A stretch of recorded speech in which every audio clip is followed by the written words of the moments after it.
China, 67%. President Trump's announcement of new tariffs. To the Trump administration's sweeping new tariffs. I always say tariffs is the most beautiful word to me in the dictionary. In a shocking move shaking global markets, U.S. President Donald Trump abruptly imposed a staggering 125% tariff on Chinese imports, while simultaneously suspending tariffs for over 75 other countries for 90 days. This move not only sent shockwaves through financial markets, but also raised significant questions about Trump's true strategy behind this trade war. Was this merely a strategic bluff intended to mislead China? Or is there a deeper conspiracy lurking behind the scenes? Geraldo Rivera, a renowned commentator, praised Trump's move as a brilliant bluff, catching China and the entire world off guard. I believe that he ambushed China. I believe that he suckered the whole world into believing that he was going to go down in this hara-kiri, this suicide mission against the world, Rivera said. Rivera argued that Trump strategically ambushed China through unpredictable tariff tactics, creating chaos in the markets but ultimately securing an advantage for the United States. Historically, Trump has wielded tariffs as political and economic leverage. Back in March 2018, he applied tariffs of 25% on imported steel and 10% on aluminum, significantly lower than today's 125% tariffs against China. Trump's prior peak tariff levels on Chinese goods had never exceeded 25%, even at the height of the 2018-2020 U.S.-China trade war. By comparison, the recent escalation to 125% is an unprecedented and extreme development, implying a deliberate provocation. China swiftly retaliated, imposing an aggregate tariff of 84% on American goods and implementing severe restrictions on 18 major U.S. corporations, mainly in defense industries. This escalation by Beijing surpasses any previous retaliatory tariff it imposed during Trump's initial presidency, when maximum reciprocal tariffs rarely exceeded 25% to 30%. This new level suggests a readiness by China to engage in a long-term economic war. The global financial markets reacted dramatically. Following Trump's initial tariff announcement, investors initially panicked, causing severe market downturns with the Dow Jones Industrial Average plunging nearly 800 points in a single session. However, immediately after the news broke regarding tariff exemptions for other countries, a swift reversal ensued, with the S&P 500 surging approximately 9.5%. This roller coaster response highlights both the fragility and volatility of current global market sentiment and demonstrates investors' cautious optimism regarding possible future trade negotiations. Many analysts question whether Trump's recent actions are simply a trade tactic or part of a deeper political conspiracy. By singling out China while temporarily exempting other countries, Trump could be attempting to isolate Beijing on the international negotiating stage. Moreover, with the U.S. presidential elections looming, questions arise about whether this foreign policy strategy is designed to strengthen Trump's domestic political standing. Behind the scenes, whispers about hidden agendas and clandestine operations are intensifying. Sources within Washington have suggested that several key negotiation documents between U.S. and Chinese diplomats have mysteriously gone missing in recent weeks. These alleged documents reportedly contained critical details about planned concessions and secret trade alignments involving other economic powers. The absence of these papers casts shadows over the transparency and true motivations behind Trump's actions. One theory suggests the tariff hike is less about immediate economic gain and more a calculated political maneuver designed to isolate China from the rest of the world, particularly ahead of the upcoming presidential election. By temporarily removing tariffs from traditional allies and neutral countries, Trump might be deliberately positioning China as a singular adversary, rallying international and domestic support around his aggressive stance. Adding intrigue to the controversy, some insiders claim these missing documents could have contained evidence of covert U.S. strategies aimed at disrupting China's long-term economic plans, including initiatives related to the Belt and Road Project and advanced technology sectors. Could the sudden disappearance of such sensitive materials be part of a deliberate cover-up to mask deeper geopolitical intentions? Trump's 125% tariff on Chinese imports is not merely an economic decision, but rather a complex political maneuver with multiple layers of significance. This decision impacts not only U.S. China relations, but also reshapes the global trade landscape. However, the lingering mysteries and unanswered questions surrounding these actions continue to captivate public attention, compelling observers to closely watch future developments in this intense trade war. Republicans on Capitol Hill voicing growing concern as the president's tariff. It'll be disastrous for the American economy, the American worker. Support is growing on Capitol Hill for a proposal to rein in President Trump's authority over tariffs. The GOP is cracking, and Trump's tariff war is to blame. Republican loyalty is eroding fast, and the shockwaves are hitting America's economy hard. Now, as prices surge and farmers panic, Trump's America First strategy is triggering a rare rebellion inside his own party. The question: will this trade gamble cost Republicans the election and the economy its stability? This week, Republican lawmakers went public with blistering concerns over the White House's sweeping new tariffs. In a dramatic Senate hearing, Trump's top trade official faced direct fire, not from Democrats, but from his own side. Behind the drama, real-world consequences, from supply chain gridlock to surging consumer prices. As of April 9, 2025, Trump's updated tariff strategy is now in full effect. It includes 60% tariffs on Chinese imports, new duties on Vietnamese products, broader levies on aluminum, steel, and key electronics from Asia. The goal? Punish foreign competitors and bring manufacturing back to U.S. soil. The risk? A self-inflicted economic crisis. Over the past week, the Dow Jones Industrial Average plunged over 100 points, and economists at Oxford Economics estimate these tariffs could shave 0.8% off U.S. GDP growth by year's end. That's nearly $200 billion in potential economic losses. During a Senate Finance Committee hearing on Tuesday, Republican Senator Thom Tillis, usually a Trump loyalist, unleashed frustration at U.S. Trade Representative Jamieson Greer. "Whose throat do I get to choke if this proves to be wrong?" Tillis asked, demanding accountability if the plan triggers layoffs and recession. North Carolina, Tillis's home state, has seen over $16 billion in foreign manufacturing investment since 2015. Those businesses now face uncertainty over access to critical materials. Meanwhile, Senator James Lankford of Oklahoma shared a stunning example.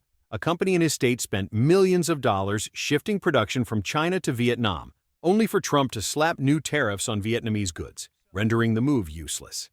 When Lankford asked Greer for a timeline on relief or clarity, the answer was cold. "We don't have any particular timeline. The outcome is more important than setting something artificially for us." The fallout isn't hypothetical. It's already here. Casey Ames, CEO of Harkla in Boise, Idaho, saw his company's import tax jump from $26,000 to $346,000 overnight. His company, which makes therapeutic toys for children with special needs, is now considering shutting down a product line and laying off staff.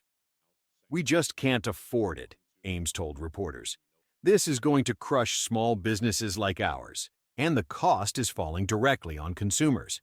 A recent analysis by the Peterson Institute for International Economics found that Trump's past tariffs cost the average American household $300 per year.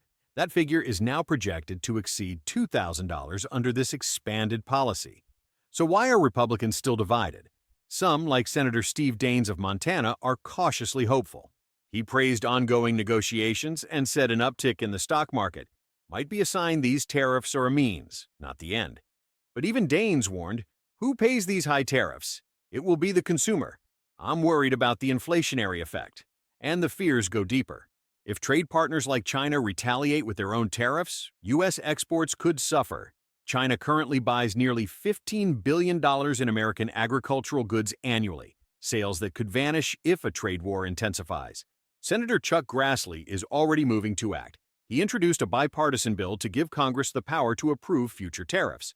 Similar legislation in the House has gained traction, though Trump has vowed to veto any challenge to his authority. Even within the GOP, nerves are fraying. Senator John Kennedy of Louisiana admitted he's getting flooded with calls from worried businesses and has no clear answers. "I don't think there's any way to double or triple your tariffs on the world when you're the wealthiest country in all of human history without being somewhat shambolic." This is more than a policy debate. This is a battle for the soul of the Republican Party and possibly the future of the U.S. economy.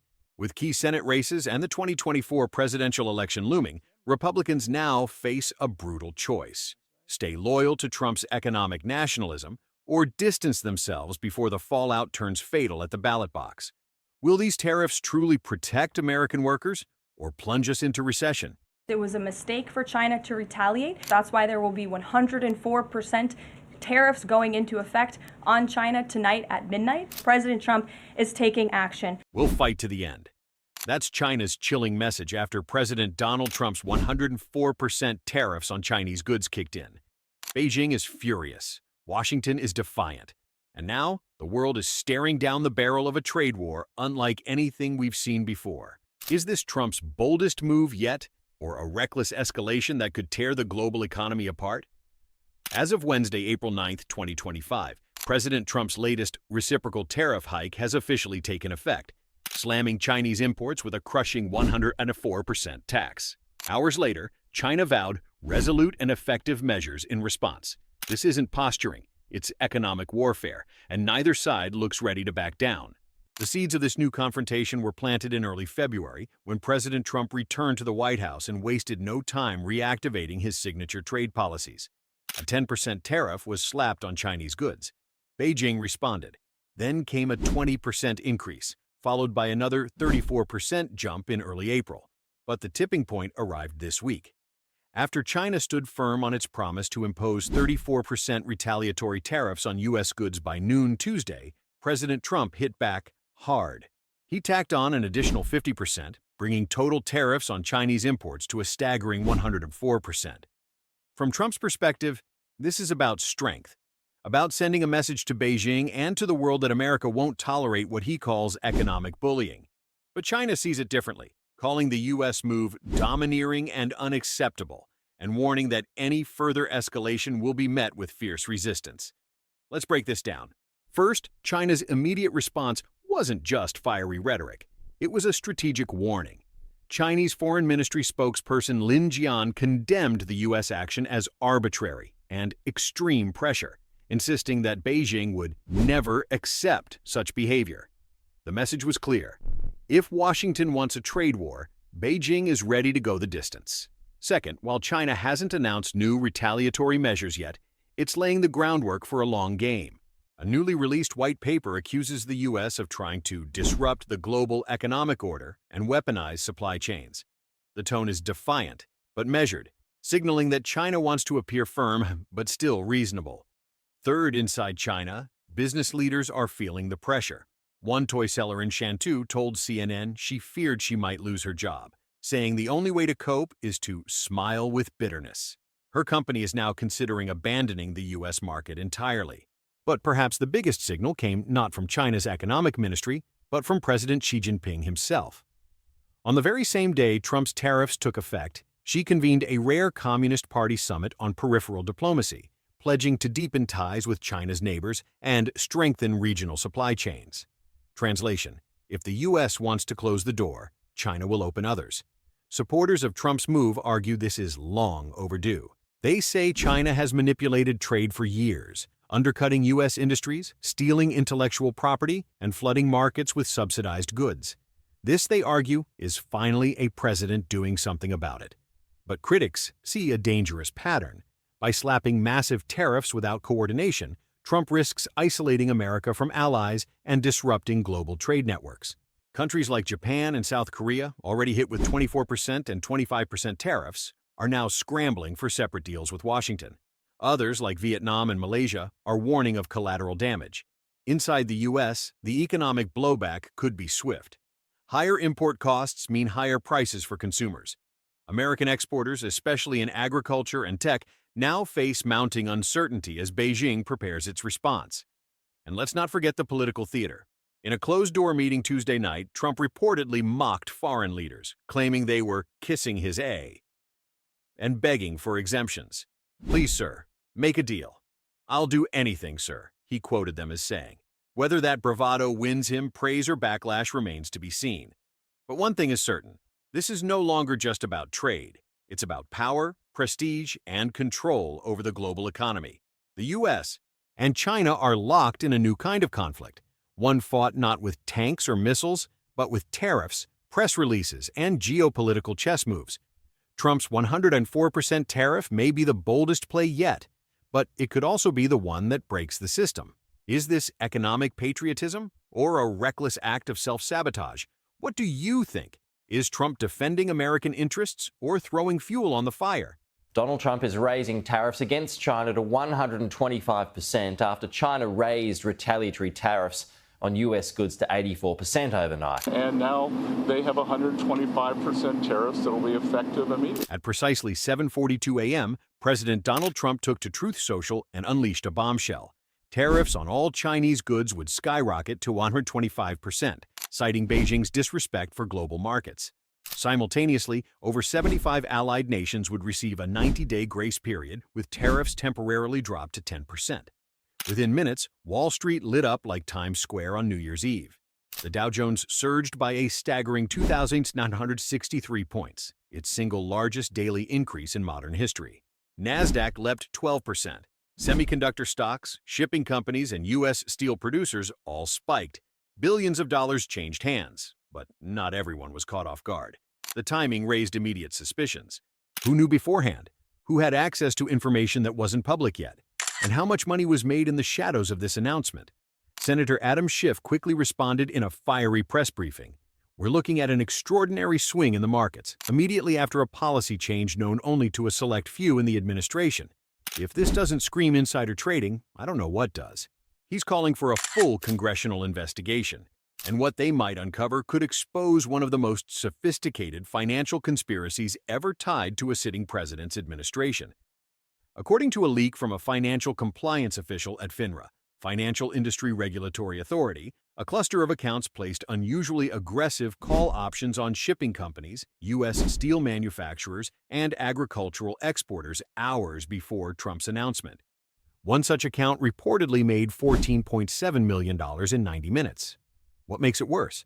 Several of these trades came from firms that had no previous position in these sectors until just before the tariff news, and at least 3 were traced to entities tied to former administration advisors or family investment vehicles. Former SEC investigator Lisa Sherrill remarked, "These trades weren't just lucky guesses. They were laser-targeted bets, the kind you only make if you know what's coming. This isn't retail speculation. This is strategic warfare. Washington has a dirty secret. It's been here before. In 2020, Senator Richard Burr, RNC, dumped up to $1.7 million in hotel and travel stocks right after receiving classified COVID-19 briefings. Burr later stepped down from his Intelligence Committee role when an FBI probe was launched. Paul Pelosi, husband of then-Speaker Nancy Pelosi, earned millions trading stock options in companies about to benefit from legislation his wife was involved in. When pressed by reporters, Pelosi said only, "I trust my husband's judgment." In 2011, a 60 Minutes report uncovered that lawmakers were exempt from insider trading laws, leading to the 2012 Stock Act, which was quietly weakened just 1 year later. As Schiff told MSNBC, "We've spent decades watching members of Congress and officials make convenient trades right before legislative changes. But when it's coming from the Oval Office itself? That crosses a dangerous line." A senior cybersecurity analyst working under DHS, speaking on condition of anonymity, confirmed that server logs related to White House economic meetings between April 5th and 9th mysteriously went offline shortly after Schiff announced his inquiry. Meanwhile, an internal memo from the Office of Government Ethics reportedly warned of unusual access to the U.S. Trade Representative's calendar, which was later manually overridden by someone using administrative clearance credentials. The memo, dated April 8th, is said to have since gone missing. This feels eerily like the early stages of Watergate, said retired Justice Department prosecutor Emily Voss. Only this time it's not about wiretaps or hotel rooms, it's about markets, money, and manipulation on a global scale. If these allegations prove true, we may be witnessing one of the most significant financial crimes ever committed by an American government, a breach not just of ethics, but of public trust. This isn't just about Trump, Schiff, or partisan warfare. This is about whether or not our financial system is rigged from within. And if top officials can turn confidential policy into profit without consequence, where does the corruption stop? Schiff may be facing political pushback. Many in the GOP are already calling his investigation a witch hunt, but the data, the timing, and the history say otherwise. Markets rely on fairness and transparency, said economics professor Dr. Jordan Yang. The moment political insiders can trade on secrets, the game is rigged. Period. The question now isn't whether someone profited from insider information, but how many did, and how far this goes.